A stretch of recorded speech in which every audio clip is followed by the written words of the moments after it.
and then another half lap at a pretty healthy clip. That in itself sounds astonishing. They need to run 60.5 per lap, and I'm not sure anybody here is going to do it. Whether or not Cheptegei's in the mood, we shall see. 31-year-old is going to take them out incredibly quick, and that's why already, after what, a couple hundred meters, almost down to single file. Interesting to see, Steve, how Henrik Ingebrigtsen goes. He's back in, about 9th place at the moment, mustachioed and usually wearing sunglasses. He's seen great runs from his brothers in the 1500 already. But as they come to one lap, let's see the split here through 400 meters. There, and it's around 60 flat. Goodness me, it's quick. Yeah, Tim, the clock not stopping there, so you're right. I think around 60, which is what was asked for. So Cheptegei has picked up the gauntlet, and he's got a couple of his teammates for company as well. Well, actually not his teammates, but training partners, and he's got Kameli is just at the back of that group, and those three, with the three pacemakers already well ahead of the rest. You mentioned Krippers leading them, Ingebrigtsen in that group as well. So from 200, the first, they've just clocked, that was a 60.7, Tim, to the finish line, if you like. So they're on it, and the lights are there to help them. You'll see them on the inside of the track. They're just ahead of the green lights. We can see it down the back straight. You can't quite see it on that shot there. You can maybe just see the green lights there. They are right up there with the athletes. So that's set at this even pace world record. And I think, Tim, you and I keep making the point to people, lights are great at even pace, but that's not how races are generally run, are they? No, it's not. No, you need to be a little bit outside. Well, generally speaking, you need to be a little bit outside the world record tempo with a lap and a half to go. And then you wind it up on that final lap and make up a big deficit to close in on the world record time. They went through 800 there, by the way, in about 201.5, and they're coming up towards the 1 kilometer now in front of us. And Kisa now hits the front. A Ugandan 24-year-old, he's a 13:10 man himself, goes through 1 kilometer, 2:31.87. So that is good. That is promising. That is near as, damn it, on world record tempo. Those 5 right away from the rest now. Cheptegei needs to be carried along here by those pacers as long as he possibly can. He's in the 5, in the middle of that quintet. Looking very relaxed indeed. But Kisa here and Ramsden need to go as far as they can. Third attempt for Duplantis. It's 6. First two didn't get all that close. What can he do here? Oh, he's done it. Well, there you go. Duplantis doing what he does best. 6 meters at the third attempt. Didn't mess around with anything from 580 upwards. Just went straight to 6 meters. Took 2 attempts. Got his adjustments made. Completely focused on this one. And a superb clearance from the Swede.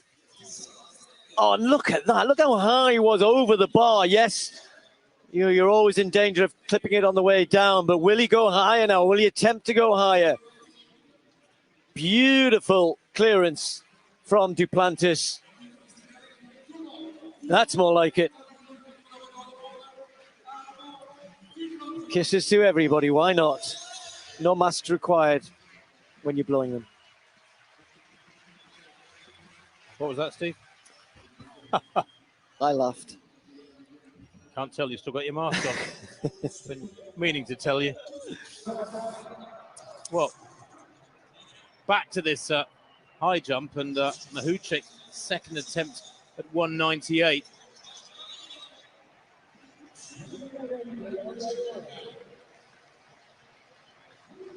Cleared the previous height first time and goes clear. No trouble. That's quite some battle going on out there, Steve.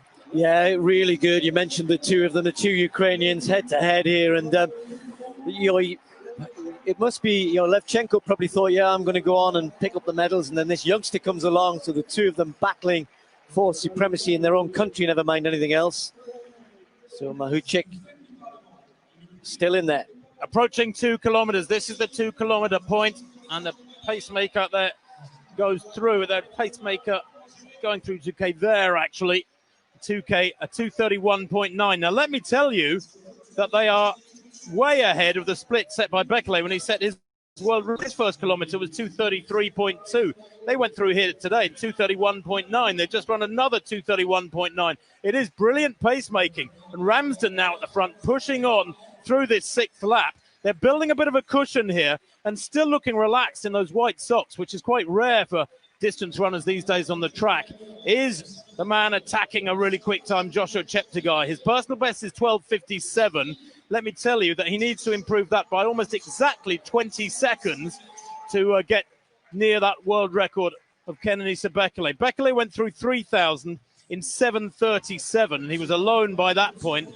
So the pacemakers here actually lasting just about as long, maybe a little bit longer, as the pacemakers did for Belele and Hengelope back in May 2004. He's doing a great job here, Ramsden.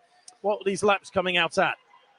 Yeah, he's done there, Tim, and Cheptegei has got company with Kimeli, but he's got to do the work here if he is to keep this on track. I don't know why he's looking at his watch, Tim, because the lights, the green lights, which are just moving away from him, should tell him. If he knew that, if he knows that, he looks comfortable. He looks in his face, he looks comfortable.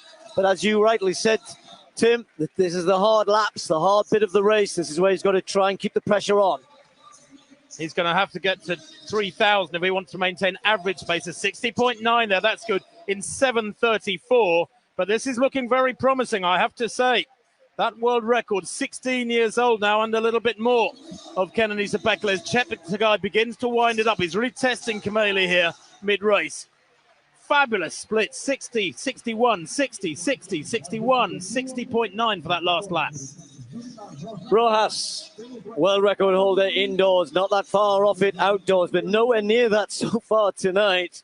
And the Venezuelan trying to muster up a performance at least to win this. 14-18, still the lead for Petrova. Second round. This now, round 4. Trying to get herself motivated. Bit of an entertainer as well as Rojas. Trying to generate that smooth pace. That looked a little better. A little bit more rhythm there. There you go. Still a shake of the head. It's not what she would expect. It might be good enough to take the lead, though. That yellow line gives us a clue. Nice on the board. It's not quite as rangy as she often does, or she has done.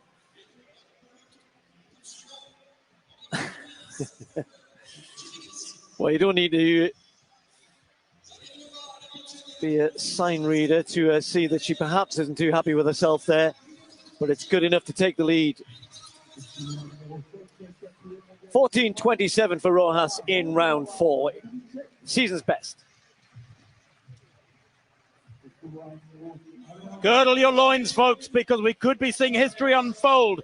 He went through 3,000 in 7:35.1, and he's cut loose now, Joshua Cheptegei. He's inside the last mile, just under 4 laps to run. Kimeli in second place, running incredibly strongly, about 30 metres down. But Joshua Cheptegei has it all. He has that speed on the track. He's a great 5,000 runner. He has that enormous strength of a 10,000-metre runner. He has that gutsiness of a cross-country champion. And he's still looking relaxed, isn't he? 2:31.9, 2:31.9, 2:31.4. I've got his last 4 kilometres, his last 3 kilometres at. And the world record is under severe threat here. It could be quaking in its boots. The next significant split, 10:07 rather, at 4K for Belele. That was his split. Now, the kick in the tail I have to warn you about is that Belele ran his last 5 laps in almost exactly 5 minutes. Astonishing closing pace from Kenenisa Belele. He was just 21 when he set the world record back in 2004. He doesn't have to go quite that fast, Tim. We're looking at 3:2-ish for those last 3 laps. So let's say he runs a 61 and a 61 and then can finish with a 59 point something. You're right, it's on. It's 100% on here. Those green lights, he's just moving imperceptibly away. You can't quite see it on that shot there. He's not looking at them, but we can see that that means he's inside world record pace. And we're assuming, Timmy looks so relaxed. You said that. There you see through that last kilometre, 2:30. Phenomenal. There's Kimeli, long way back, but still running quick. He comes round this time, it'll be just 2 laps to go. He's not slowing down.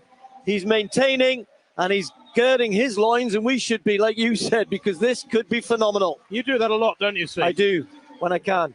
Well, the world record beckons out in front. The rest of the field, half a lap and more behind as Joshua Cheptegei comes through now with 2 laps to run. 60.3. The previous lap was 60.1.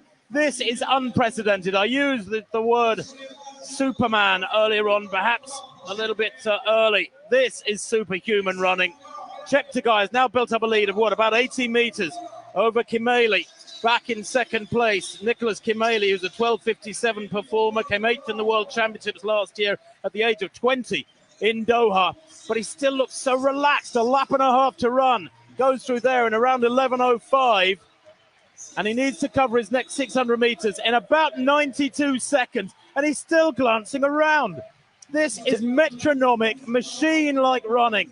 Robotic running almost. He's so relaxed. He looks great, Tim. He's coming up to the bell. I think he's going to absolutely break this apart. He must do. He must have something left here. He looks too good. He looks too relaxed. He's away from the light. He takes the bell now. The world record is on. 11:35 at the bell there, a 59.9. He's covered his last 3 laps in almost exactly 3 minutes. He's matching stride for stride the closing pace of Kenenisa Belele, but he set up this world record because he went out through the first half of the race and more, much quicker than the Ethiopian 16 years ago. Down the back straight, 250 meters to run, history in the making. Julian Wunders there in Switzerland, waving him on, is being lapped now, and hardly surprising. Great runners will be lapped by this man as he goes into the final 200 meters. Still looking strong, no panic, no sign of stress. Not driving hard. He's got to hit the clock, hit the line in 12:37.35. Is he going to do it? Because he's tiring now. Down the home straight. Surely it's going to be close. Watch the clock. 10 seconds to go. He's got about 50 meters to run, and he's still driving for the line. At last he grimaces and looks mortal. But there, 12:05.37. The world record has been broken by almost exactly 2 seconds. And he's still smiling. He's still in good shape. This fella, well, probably deserves the name Superman beside his own Joshua Cheptegei of Uganda, more than anybody in the history